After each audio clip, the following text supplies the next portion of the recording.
안녕, 죄송합니다. 안녕하세요. 고항사 김다래입니다. 중대보고 내신을 하고 있고요. 이제 교육과정이 바뀌는 해에 이제 중대에 이제 입학을 앞두고 있고, 중대 국어가 어떻게 좀 나올까 많이 궁금해 하실 것 같아서 그 부분을 좀 설명을 드리려고 하겠습니다. 일단 그 다음 페이지를 보시게 되면 이제 올해 중대보고가 새 교과서를 쓰게 되는데 동아출판이라고 하는 교과서가 이제 되고요. 다른 과목은 잘 모르겠는데 국어 같은 경우에는 교육과정 이전, 그러니까 2024년에 쓰던 교과서랑 2025년에 쓰는 교과서에 큰 차이가 별로 없습니다. 그러니까 국어 같은 경우에 큰 두 가지가 문법과 문학이잖아요. 그럴 때 지금 여기 4단원이 문법이거든요. 그래서 4-1단원이 의문의 변동이고 4-2단원이 문법 요소라고 하는 건데 2024년에 있었던 문법 단원과 똑같고요. 내용 크게 달라지지 않았어요. 그래서 문법이 그러니까 교육과정 이전에도 문법이 4개가 있었어요. 의문의 변동, 문법 요소, 그 다음 2학기 가게 되면 한글 맞춤법, 그 다음 고전 문법, 이렇게 1학년 때 문법 4가지를 하는데 지금 그게 개정 교육과정 이후에도 똑같이, 그래서 1학기 때는 의문의 변동, 문법 요소, 이렇게 문법 2가지가 있고 2학기 가게 되면은 한글 맞춤법이랑 고전 문법 이렇게 가는 것이 개정 교육과정 이전과 내용이 동일합니다. 그럼 출제하신 학교 선생님들 입장에서도 문법이 달라진 게 없네 해서 기존의 기출 경향과 굉장히 유사하게, 그래서 좀 도움을 많이 받을 수 있는 그런 파트가 될 것이다 라고 볼 수 있을 것 같고요. 그 다음에 2단원이 문학 단원입니다. 그래서 문학이 교육과정 이전에, 그러니까 지금이 아니죠. 24년에는 신사고라고 하는 출판사에서 나오는 교과서를 쓰다가 이제 동아출판으로 바뀌는데 신사고에도 똑같이 문학의 4갈래 서정서자 그 교술이 똑같이 단원명이 들어가 있습니다. 심지어 돌다리는 제재도 똑같아요. 그래서 단원이 지금 구성이 똑같고 제재만 지금 변화가 있는데 2단원에 있는 돌다리는 제재도 똑같기 때문에 기출문제 그대로 활용해서 쓸 수 있는 그런 측면이 굉장히 강하다. 이렇게 말씀드릴 수 있을 것 같고요. 1단원이랑 3단원 이제 문학 문법 외인데 1단원 같은 경우에는 문학에 이제 시가 2세트가 들어가 있고요. 1-2단원, 1-3단원 시험 범위 안 들어갈 거예요. 매체가 계속해서 이제 교육과정 만드시는 분들은 매체 뭐 이런 것들을 넣으라고 하시지만은 학교 현장이나 이제 출제를 하기에는 이걸 뭐 수업을 어떻게 해, 출제를 어떻게 해 하는 지점이 있고요. 그 다음에 3-1, 3-2가 토론이랑 논증 단원인데 이게 교육과정 바뀌고 2번째, 3번째 해는 점점 빼는 경향이 강하거든요. 그러니까 문법, 문학 위주로 나가는데 첫 해여가지고 들어갈 수 있을 것 같기도 합니다. 그래서 좀 정리해서 말씀드리면 교육과정 바뀌고 새 교과서 쓰지만 다른 과목은 잘 모르겠으나 국어는 그렇게 큰 차이 없다라고 말씀드릴 수 있을 것 같습니다. 이제 중대에 올해 특히 많이 지원을 하셨는데 이게 제가 작년에 설명할 때 가지고 왔던 슬라이드거든요. 2024가 아니고 2023이잖아요. 그래서 이제 작년에 무슨 말씀을 드렸었냐면 이게 이제 학교 알림위에서 보여주는 이제 정보인데 보게 되면 중대가 유난히 다른 학교에 비해서 평균이 10점 이상 낮죠. 그 다음에 표준 편차가 유난히 높고요.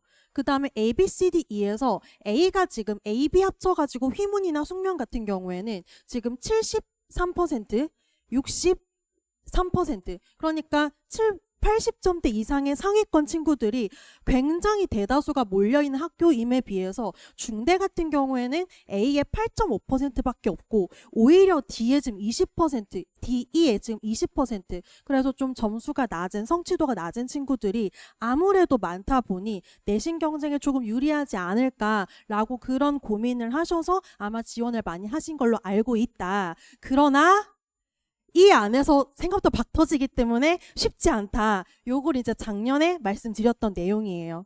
그리고 이제 2024 데이터입니다. 보시게 되면 중대가 그래서 작년에도 내신 경쟁해야지, 내신을 좀 유리하게 잘 따야지라고는 그런 계산으로 지원을 한 친구들이 많았고 특히 여학생들이요. 그래서 A 부분이 지금 퍼센테이지가 많이 올라온 상태고요. E가 지금 많이 줄어든 상태입니다. 그래서 이제 고등학교 이제 설명회를 하고 예비고등에서 설명을 할 때 학부모님들께서는 중대 내신 쉽다고 하는데 아니면 쉽나요? 어렵나요? 이렇게 많이 물어보시는데 쉽다고 아까 서예 선생님도 말씀하셨지만 쉽다고 유리한 거 아니고요. 어렵다고 불리한 거 아니고요. 그래서 쉽냐 어렵냐는 사실은 내신에 대해서 접근하는 방법이 좀 잘못됐다고 저는 생각이 들어요. 이 학교가 출제를 어떤 특성을 가지고 하느냐, 국어 같은 경우에는 내신형으로 출제하느냐 수능형으로 출제하느냐, 외부 형태가 많이 나오느냐 어떠냐, 특성을 알려고 이제 접근을 하시고 그런 질문을 하시는 게 조금 더 도움이 되는 접근일 것 같다라는 말씀을 드릴 수 있을 것 같습니다. 제가 슬라이드 여기다 넣어놨네요. 제가 2016부터 중대 내신을 하고 있어요. 그래서 이게 여기 보시면 2016 이렇게 들어가 있잖아요. 학교 앞 전단지 나갔던 부분이고 굉장히 좁네요. 그래서 2016부터 지금 계속해서 중대 내신을 하고 있는데 중대 같은 경우에는 이거는 이제 작년입니다. 24년 되어 있죠. 그래서 중대 같은 경우에는 사실 사립인데도 국어 선생님이 계속해서 변하셔서 출제 경향이 제가 이때 전단지 썼을 때랑 이때 이제 전단지 썼을 때랑 작년에 또 분석 영상 찍었을 때랑 내용이 바뀌고 있는 지점들도 분명히 있고요. 계속해서 유지되고 있는 지점도 있습니다. 그래서 중대국어 국어 내신이 어떻게 해서 계속해서 출제되는 경향이 있는지를 누구보다 좀 잘 알고 있다. 그걸 좀 설명을 드리겠다라고 말씀을 드릴 수 있을 것 같습니다. 중대국어 국어 내신 특징을 5가지 정도로 꼽아서 설명을 드릴 수 있을 것 같은데 첫 번째, 시험 범위가 너무 많아요. 정말 너무 많아요. 대치동 지금 탑3 안에 들 것 같거든요. 그러니까 국어 시험 범위 많기로 유명한 학교가 영동고 있고 그 다음에 한대부고 있고 그런데 중대가 이렇게까지 시험 범위가 많지 않다가 최근 들어서 시험 범위 너무 많아졌어요. 교과서 범위 들어가는데 부교재 범위 적지 않고요. 지금 EBS 올림포스를 몇 년 연속으로 계속해서 선정을 했어서 올해도 선정을 할 가능성이 높아 보입니다. 그 다음에 중간고사면 3월 학평, 기말고사면 6월 학평, 2학기 중간고사면 또 9월 학평, 기말고사면 이제 그 전 학평에서 전 월달에 들어간 학력평가가 1번부터 45번까지가 시험 범위에 들어가기 때문에 아이들 공부할 양이 너무 많습니다. 그래서 정말 국어 시험 범위 자체가 너무 많은 학교다. 그게 특징으로 말씀드릴 수 있을 것 같고, 두 번째 난이도 배치는 어려운 문제 당연히 출제가 될 거 아니에요. 1등급 변별을 해야 되니까 어려운 문제가 부교재나 학력평가 에서 출제합니다. 교과서 범위는 의외로 쉽게 내기 때문에 교과서를 막 집중적으로 파기보다는 부교재나 학력평가 공부를 할 때 좀 더 디테일한 공부가 필요한 그런 학교다라고 말씀드릴 수 있을 것 같고요. 낯선 작품 출제를 한 문제에서 2문제 정도 내기는 돼요. 그래서 낯선 작품 출제가 있기는 있으나 근데 그 문제가 어렵지 않거든요. 낯선 작품 문제를 많이 내는 학교도 있어요. 수능형 문제를 더 많이 내는 뭐 경기여고나 그런 데는 더 많이 내는데 중대 같은 경우에는 낯선 작품 내기는 내지만 한 문제 정도고 그게 그렇게 어렵지 않아서 아이들이 거기서 별로 안 틀려옵니다. 그래서 제가 안 배웠는데 나왔지만 이거 제가 교과서 가지고 추론해서 맞췄더니 맞아 왔어요 하는 친구들이 많아서 낯선 작품 문제는 의외로 걱정할 부분이 아니라 많은 시험 범위에서 부교재나 학력평가 범위의 어떤 문제가 좀 어렵게 나올 수 있다. 그렇게 말씀드릴 수 있을 것 같고요. 이 3번은 제가 아까 2016년도 전단지부터 계속해서 2016부터 제가 중대 내신을 했는데 한 해도 빼놓지 않고 중대 내신은요 할 때 빼놓지 않고 말씀드렸던 지점이 이 지점이에요. 이제 1등급을 변별하는 까다로운 문제가 늘 시에서 문학에서 표현상의 특징에서 까다로운 선지로 출제가 됩니다. 그래서 이렇게 저렇게 좀 귀동량을 들어보신 학부모님들께서는 중대 국어가 선택지가 좀 지저분하다며 막 이런 말씀 좀 들어보셨을 거예요. 그래서 국어 같은 경우가 어머님들께서도 지금 학교 다니실 때 이제 문제를 보게 되면은 아다르고 어다르고 말장난을 좀 치고 이게 맞나 아닌가 되게 세심한 판별을 필요로 하는 그런 선지가 나오게 되는데 그런 스타일이에요. 그러니까 국어 내신이 수능형이냐 내신형이냐라고 했을 때 중대 내신형입니다. 그래서 선지 하나하나를 판별하는 연습을 되게 디테일하게 훈련을 많이 해야 되는 학교고요. 4번은 작년 2024 들어서 생긴 최근 경향입니다. 제가 그 전에 수업할 때는 얘들아 중대는 문학이야. 문학으로 너네를 힘들게 하기 때문에 문법보다 문학에 힘을 쓰자. 막 이렇게 했었는데 작년에 2024 때 문법 문제가 굉장히 어려워져서 물론 대비를 해줬어요 저는. 그래서 저희 애들은 문법을 맞춰왔는데 이렇게까지 어렵게 낸 학교는 아니었는데 야 이제 문법에서 약간 칼을 갈았구나 해서 문법이 안 어렵다가 점점 어려워지고 있어서 지금 이 겨울 방특 거의 다 보내셨을 거라 생각이 드는데 어느 수업에서 듣든 문법을 굉장히 이론, 개념, 체계적으로 찬찬히 공부를 잘 쌓은 상태에서 들어가셔야 좀 내신 경쟁에서 유리하시겠다라는 말씀을 드릴 수 있을 것 같습니다. 마지막 서답형은 어렵게 안 나와요. 그냥 무난하게 뻔한 데서 학습활동, 날개에서 나오는데 생각보다 좀 깎여옵니다. 이걸 뭘 못 쓰고 앉았어 하는데 학생들이 이게 자기 요즘 친구들이 눈으로 공부하고 자꾸 흘려요.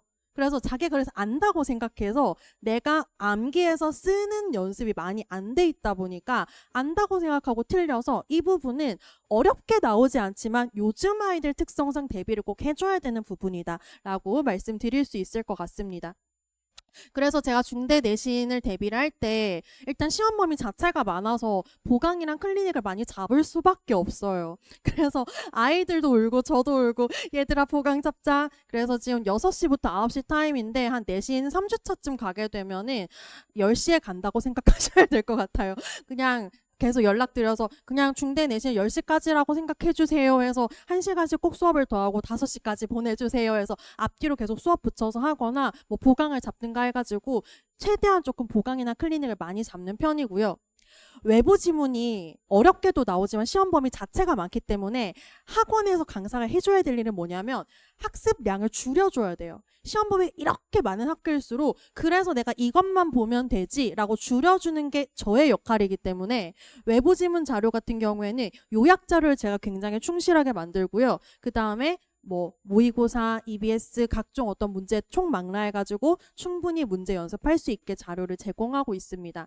그리고 1학년 내신에선 특히 이거 해줘야 돼요. 중대 내신은 다른 학교도 그렇습니다만 중대 내신은 더더욱 OX 연습을 정말 지옥처럼 해줘야 되고 제가 자타공인 OX 귀신이에요. OX를 아주 기깔나게 만듭니다. 그래서 내신 기간에는 그냥 눈 떠 있을 땐 OX밖에 만들고 있지를 않아요. 그래서 이걸로 굉장히 아이들 많이 트레이닝 시키고요. 문법 워크북, 이거는 제가 사이트 솔북이라는 사이트에 심지어 판매하고 있습니다. 그래서 다른 강사쌤들도 이건 굉장히 탐내는 저만의 워크북 가지고 있고 서답형 연습장 준비해서 아이들 서답형 대비해서 내가 외운 거 쓸 수 있게 제가 훈련을 시키고 있습니다. 그 내신이 한 끗 차이다, 선지 하나하나 봐야 된다, 이걸 조금 말씀드리려고 하는데 이게 이번에 지지난주에요. 지금 방특 수업을 하는데요. 이거 이제 숙제로 준 문제예요. 23년 9월 모의고사 이제 이거 시험 범위야 얘들아. 그래서 문법 요소 이제 수업하고 숙제 줘서 숙제 검사하는데 1번 문제 틀린 친구가 거의 없었어요. 다 동그라미 되어 있어요. 그래서 자기 맞았다고 생각해. 그래서 테스트를 어떻게 되냐면 곧 강연을 시작하겠습니다. 숙제 있는 예문에 사건 시가 바라시보다 앞선다. 부사어를 활용한 시간표현 하나하나 나타낸다. 그래서 2번 선지, 4번, 3번 선지를 따로따로 떼가지고 OX 퀴즈로 다시 시험을 봤거든요. 다 틀렸어요. 그래서 애들은 뭐라고 생각하냐면 오지선다 문제 적당히 맥락 보고 맞았구나, 나 아는구나 라고 생각하고 선생님이 볼 때에는 이게 왜 맞았어, 근거가 어딨어, 이거는 왜 맞았어, 이거는 왜 틀렸어, 선지 5개를 하나하나 너의 공부 재료로 삼아서 공부를 해야 돼 라고 아무리 잔소리해도 아이들 그게 연습이 안 되기 때문에 이런 식으로 테스트를 해서 너 이거 아는 거 아니잖아. 그렇네요? 그럼 선지 하나하나 떼가지고 이게 왜 맞고 왜 틀린지 저랑 오답 분석하고 공부하고 이 습관을 계속 들이다 보니까 아이들이 자연스럽게 시험을 볼 때 학원쌤이 시험을 이렇게 내니까 숙제할 때 선지 하나하나 분석을 할 수밖에 없어요. 그래서 몇 주차가 지나고는 숙제책이 굉장히 지저분해집니다. 이건 이렇고 이건 이렇고 자기 나름 해설지 뺏겨가지고 하는 거예요. 그런 공부 습관이 들어야 특히 중대 국어 내신에서는 좋은 성과를 낼 수 있다라고 말씀드릴 수 있을 것 같습니다. OX 연습장 주고 있고요. 그 다음에 요게 이제 요약 자료예요. 그래서 빈칸 다 뚫어가지고 외우게 시키고 해서 애들 요만큼 프린트 들고 다니면서 달달달달 외우면서 주는 자료 있었고요. 그 다음에 문제집 주고 있습니다. 그리고 OX 퀴즈 역시 외부 교재, 외부 범위에 대한 자료 주고 있고요. 그 다음에 좀 까다로운 어떤 자료들 제공하고 있습니다. 문법 워크북 이거 아이들 굉장히 효과적으로 공부 잘 하고 있는 자료거든요. 그래서 문법 잘 대비할 수 있게 그래서 그냥 문제 맞고 틀리는 게 중요한 게 아니라 선지 하나하나 보고 단어 하나하나 봐가지고 내 실력으로 쌓이는 게 중요하다고 저는 생각을 해요. 그렇게 대비해야지 좀 좋은 성과를 낼 수 있을 것 같습니다. 서술형 대비 연습장 아이들 시켰던 자료고요. 그래서 저는 내신할 때 주차 교재로 나가고 있어서 해서 주차로 숙제 받고 이거 한 권으로 숙제하고 이런 식의 시스템으로 진행을 하고 있습니다. 기출문제로 매주 테스트를 보는데 교육과정 바뀌고 교과서가 바뀌어가지고 이 부분은 써먹을 수 있는 건 쓰고 그렇지 못한 건 제가 이번에 제작을 할 거예요. 모의 중간고사, 모의 기말고사 제가 중대 내신 스타일 너무나 잘 알고 있어서 그 스타일과 가장 흡사한 문제들로만 구성해서 아이들에게 중간 기말고사, 모의고사로 제작을 해서 제공을 하고 있습니다. 당연히 수업 영상 제공하고 있고요. 이건 제 유튜브 채널인데 그래서 이제 유튜브 채널에서 아이들 공부와 관련된 것들 제공할 수 있게 하고 있다. 그리고 이제 아이들 봤을 때 개념어 부족하다, 뭐 고전어휘 부족하다, 한자성어 안 돼 있다 하는 것들 아이들한테 자료로 제공할 수 있게끔 많이 세팅이 되어 있다고 말씀드릴 수 있을 것 같습니다. 중대부고 국어 출제 경향 가장 잘 파악하고 있습니다. 그래서 내가 아는 거 나만 떠드는 게 아니라 네가 알아서 써먹을 수 있게 150% 전달하는 강사이고요. 시험에 나오는 내용만 압축해서 넘치지도 모자라지도 않게 자료 세팅해서 아이들한테 제공하고 있고 단계별로 차근차근 아이들의 실력을 완성시켜 나가는 커리큘럼 준비되어 있습니다.